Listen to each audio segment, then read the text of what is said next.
Olá a todos, espero que estejam bem. Professor Celso novamente falando com vocês, bem-vindos aí, né, a mais um quarto de sabedoria.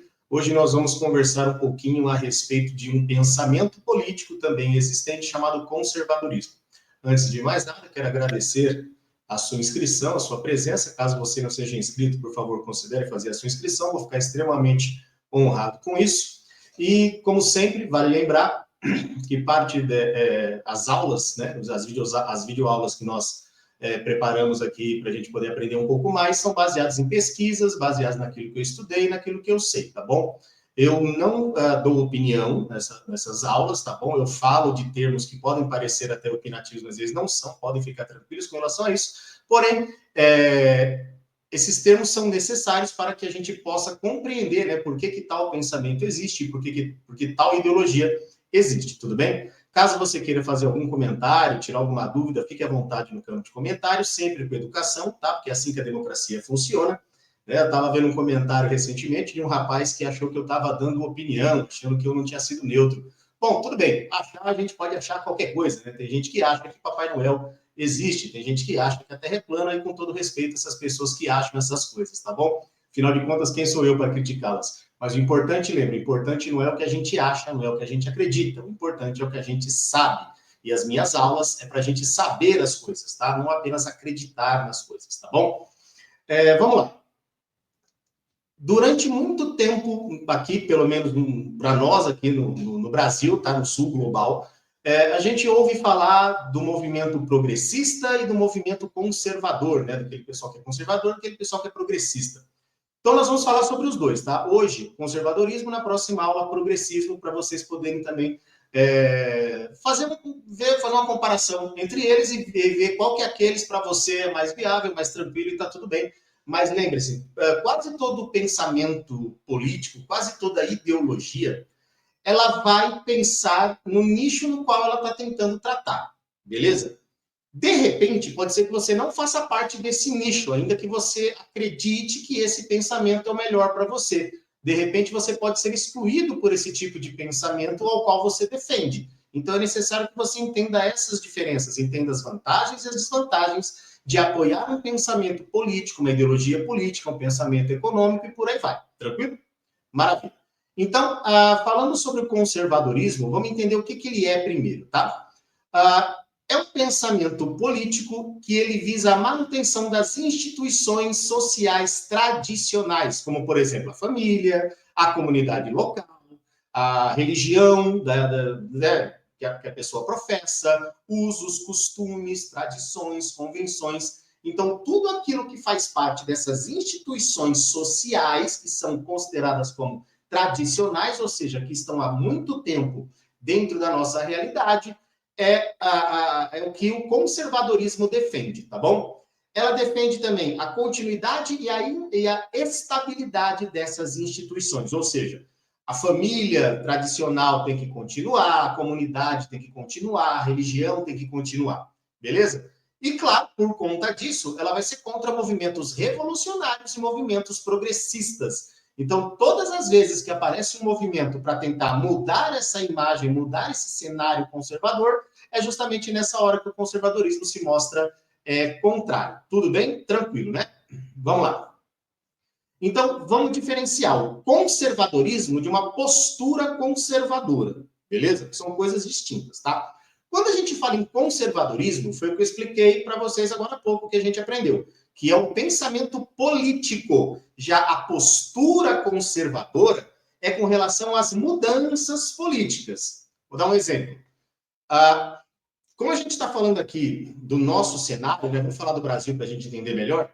Nós temos um governo hoje, atualmente, né, 2025, que é um governo considerado progressista. Justamente por esse governo ser progressista, grupos contrários a esse governo progressista têm atitudes conservadoras. Você entendeu? Tá? Então, por exemplo, se de repente o governo agora resolve criar uma lei que permite em todo o território nacional que pessoas do mesmo gênero possam se casar. Tá? Faz de conta que essa lei não existe, faz de conta que essa lei foi criada. Isso vai contra uma ideia conservadora de família tradicional, porque na ideia conservadora, o que é a família tradicional? É pai, mãe e filhos. Então, a família tradicional para eles não é formada por dois pais, por duas mães, por mãe solteira, por pai solteiro, tá? Então, essa atitude conservadora, perceba, houve uma mudança política no governo com relação àquilo que pode ser benéfico para a população, para uma parte da população que deseja isso, né, que tem essa demanda, porém, uma outra parte vai ter uma atitude conservadora, não aceitando isso com bons olhos, não vendo isso com bons olhos. Entenderam a diferença? Tranquilo, né? Então, vamos lá. É importante a gente pensar no seguinte também, tá? Antes de voltar esse slide aqui, deixa eu só voltar um aqui para a gente não se perder. O conservador, ele sempre vai manter a situação política do jeito que está, independentemente do conjunto de ideias que se aplique. Portanto, quando a gente fala de um governo conservador, ele não é necessariamente um governo de direita, beleza? Existem governos conservadores que são de esquerda. Por quê? Ele quer conservar o quê? O pensamento político que ele implantou.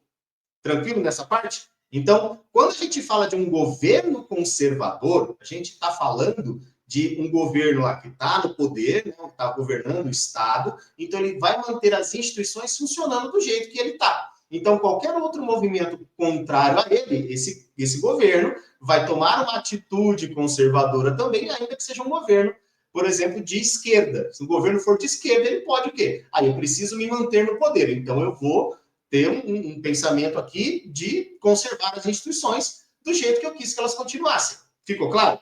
Tá? Você vai ser, o conservador é de direita. Nem sempre, tá bom? Quando a gente fala de conservadorismo do pensamento político, a gente está falando nesse caso de que se quem está no poder, ele quer conservar as coisas como estão. Tranquilo? Uma outra coisa interessante também, que a gente precisa entender, que aí vem com relação aos valores conservadores, ou seja, das atitudes conservadoras. Eles promovem, eles defendem uma liberdade política e econômica, tá? O que seria essa liberdade política e econômica? Que o Estado não interfira tanto na economia, que haja para as pessoas a liberdade de poder ganhar dinheiro e trabalhar, porque, querendo ou não, na cabeça deles, seria uma ideia de meritocracia. Então, se a pessoa consegue se dar bem, foi por mérito dela, foi porque ela conseguiu, tá? Eles vão defender, né, uma pauta de ordem social e moral. Nesse caso, no Brasil, baseado na doutrina cristã, beleza? Quando o Brasil foi invadido pelos portugueses em 1500, vieram com eles, né, vieram com os portugueses que vieram dominar, padres jesuítas.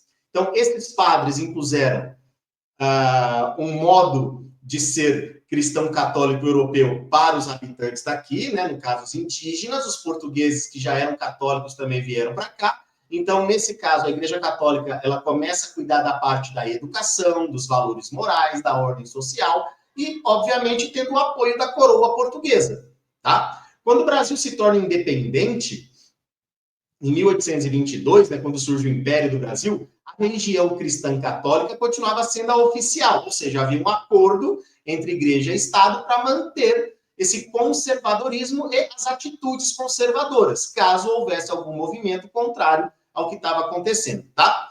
Ela valoriza muito o individualismo, como eu falei, né? A pessoa sozinha, ela consegue as coisas por conta do seu esforço e tudo mais. E ela rejeita a ideia de igualdade, tá bom? Por que se rejeita a ideia de igualdade nesse sentido? Vamos pensar assim. Se eu estou valorizando o individualismo, significa que eu vou valorizar, nesse caso, como atitude conservadora, tá? Como atitude conservadora, se eu valorizo, né, se eu tenho um valor conservador relacionado ao individualismo, significa que a competição ela é válida, tá? E nesse caso, o Estado ele não tem que fazer nada. Por quê? Porque aí surge o momento das críticas ao conservadorismo, tá? Primeira crítica. Na ideia conservadora, toda a sociedade deve acatar o código moral e a estrutura social conservadora. E lembra que eu falei? O que é essa conservadora? De tradição, né? Eu vou voltar aqui no primeiro slide, só para a gente lembrar, ó. Né, ó. Que defende a manutenção das instituições sociais tradicionais, como família, religião, costumes, tradições, tá? Então, nesse caso, quando a gente fala nesse sentido de código moral e estrutura social, a gente está falando nisso aí. de valores morais cristãos, católicos ou protestantes. A gente está falando de um código moral protestante, de uma estrutura social baseada na família tradicional, tá? E outra coisa, existe uma contradição estranha no conservadorismo que sofre críticas, como, por exemplo, a ideia do individualismo econômico, em que cada um conseguiria por si só, através do mérito, tudo aquilo que a faz ser rica, ou que faz ter uma vida boa, contrário exatamente à questão da moralidade padrão que é colocada para todos. Olha que interessante. Então, para você ganhar dinheiro, você pode fazer o que você quiser, mas você tem que obedecer essas regras aqui que são de moral, que é de uma moralidade padrão criada pela igreja. Olha que coisa louca, né? Não é uma coisa estranha? Né? Só um minutinho, por favor. Retomando, né? Bora da periferia, passou o famoso carro do ovo aí. Então, vamos lá. Então, percebam essa contradição, né? Enquanto ele diz que o individualismo econômico é válido, percebam que há uma ideia de moralidade padrão. Mas olha que interessante. Se a pessoa é capaz de fazer qualquer coisa para ganhar dinheiro, ela não está rompendo com valores morais? Para o conservadorismo, isso está tudo bem. Então, isso é uma contradição, tá? Outra coisa, a rejeição ao multiculturalismo. Nós sabemos, por conta da sociedade em que vivemos, né, no caso da metrópole em que se vive aqui, pelo menos na região sudeste, na região da Grande São Paulo, ou em outras macro-regiões que existem no Brasil, que existe uma troca cultural muito grande. Então, é muito comum a gente acabar se acostumando com coisas que são de outras culturas e acabar assimilando essa cultura para nós também. Então, para eles, essa ideia de uma cultura muito diversificada pode acabar prejudicando as instituições que já são tradição, como família, religião, e por aí vai, tá? E outra coisa... Mil desculpas pela tosse, eu tive que pausar o vídeo agora. Eu não sei editar, então ele vai assim, tá bom? O Estado, para os conservadores, ele não deve promover a igualdade. Essa é uma crítica das mais fortes e, de repente, pode ser válida se você entender que o que ele prega, né? Porque se ele é contra a igualdade, é contra o multiculturalismo, ele prega certos padrões, então, na cabeça de quem critica, tá? O Estado ele não deve promover a igualdade. Todo mundo tem que se virar. A única coisa que o Estado deve fazer é o básico do básico do básico, que a pessoa tem que se virar nos 30 para fazer o resto, tá bom? Nesse caso, o que eu aconselho a vocês, tá? Quando a gente fala de conservadorismo, de progressismo, de capitalismo, socialismo ou comunismo. Que você leia bastante, que você estude bastante, tá? Que você saiba, digamos assim, ponderar com relação às ideias que você vai ter quando você vai estudando, tá? E o mais interessante é que você tem que pensar o seguinte: se o pensamento político, se o pensamento socioeconômico, ele melhorar a vida das pessoas como um todo, de repente ele é bom. Se ele não faz isso, de repente a gente pode tentar melhorar. Agora, se a gente não tentar melhorar, pode ser que ele prejudique muitas pessoas. Isso eu estou falando de qualquer pensamento político, de qualquer ideologia política, tá? É sempre importante os estudos, a dedicação e a preocupação com tudo isso que é mais importante para a sociedade como um todo. Tudo bem nessa parte? Bom, como eu falei para vocês, os vídeos serão curtos agora, no máximo 15 minutos, sempre naquela ideia de um quarto de hora para ficar mais fácil, né? O famoso um quarto de sabedoria. Agradeço mais uma vez por você ter aí, né, se utilizado de 15 minutos da sua vida para poder me dar atenção nessa pequena aula sobre conservadorismo. As fontes eu vou colocar na descrição do vídeo, caso você fique interessado, você pode buscar outras também.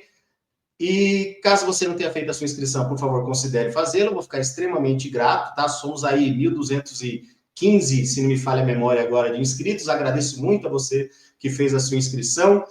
Compartilhe o vídeo, comente sempre com educação, porque é assim que a democracia funciona. Fiquem tranquilos, dependendo do comentário, eu não vou excluir, tá? Claro, se for um comentário que você não entenda que é com educação que a democracia funciona, eu vou excluir seu comentário, porque querendo ou não, falta de educação também não vale, tá, gente? Mas eu respondo a todos na medida do possível.